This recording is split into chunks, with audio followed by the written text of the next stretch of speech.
લુખાઓની છેડતીના ભયથી શાળામાંથી દીકરીઓના નામ કઢાવી રહેલા વાલીઓ આ ગુજરાતની વાસ્તવિકતા.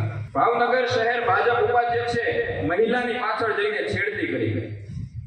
ભાજપના નેતાઓએ ગાંજાની દાણચોરીમાં એક દીકરીને ફસાવી. નવસારીના ટેટુ આર્ટિસ્ટ એવા ભાજપ કાર્યકરનો આદિવાસી યુવતી ઉપર બલાત્કાર. ભાજપના કાર્યકરનો પરિણીતા ઉપર બલાત્કાર, મારી નાખવાની ધમકી. યુવતીને અર્ધ બેભાન કરી સુરત ભાજપના વોર્ડ મહામંત્રી અને મિત્રનો ગેંગ ગયો. ભાજપના કાર્યકર દ્વારા યુવતીનું 9 વર્ષથી શોષણ, ધોરણ 11 માં હતી ત્યારથી પ્રેમજાળમાં ફસાવી વારંવાર બલાત્કાર. મોટા વરાછા તાપી કિનારો અસામાજિક તત્વોનો અડ્ડો બની જતા રહીશોની ફરિયાદ. ભાજપના નેતાના પુત્રની ગીરવે મૂકેલી ગાડીઓમાં દારૂ અને ગૌમાંસની હેરફેર. સુરતમાં હવે ભજીયાની લારી ઉપર પણ એમડી ડ્રગ્સ વેચાવા લાગી.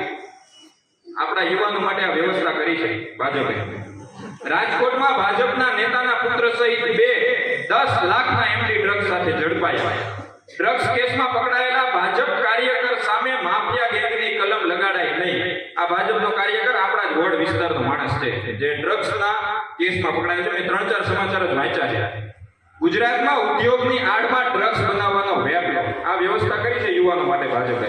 વિચારજો, ગાંધીધામમાં આપણને એમ લાગે કે નાના મોટા કેસમાં તપાસ નહીં કરતા હોય. 1000 કરોડના ડ્રગ્સ કેસમાં 1 વર્ષથી તપાસ જ નહીં. ભાજપના ધારાસભ્ય કહે છે, સાંભળજો, પોલીસને કહીને થાક્યા પણ ડ્રગ્સ અને ગેરકાયદેસર પ્રવૃત્તિ બંધ નથી થતી. કેવી રીતે બંધ થાય? પાછળથી સંરક્ષણ સરકારનું હોય તો કોણ બંધ કરે? હજી આમાંથી બહાર નહોતા નીકળ્યા ત્યાં નવી વ્યવસ્થા પછી ભાજપે કરી છે આપણા યુવાનો માટે. ગેરકાયદેસર સટ્ટા બેટિંગનું મોટું માર્કેટ, સુપ્રીમ કોર્ટે કહ્યું તેને રોકવું મુશ્કેલ. યુવાનો માટે ક્રિકેટ બેટિંગ એપ ડ્રગ્સ થી પણ વધુ ભયાનક માનસિક અને આર્થિક પાયમાલ કરે છે. શું થાય છે જોજો. નવા યુઝર્સને પહેલી જીતની લાલચ આપીને ફસાવવામાં આવે, પછી થોડા સમયમાં જ યુવાનો લાખો રૂપિયા ગુમાવી બેસે છે અને નુકસાન પૂરું કરવા માટે લોન, ચોરી કે આત્મહત્યા સુધી જતા રહે છે. આ બેટિંગ એપનું દૂષણ દિવસે ને દિવસે વધી રહ્યું છે.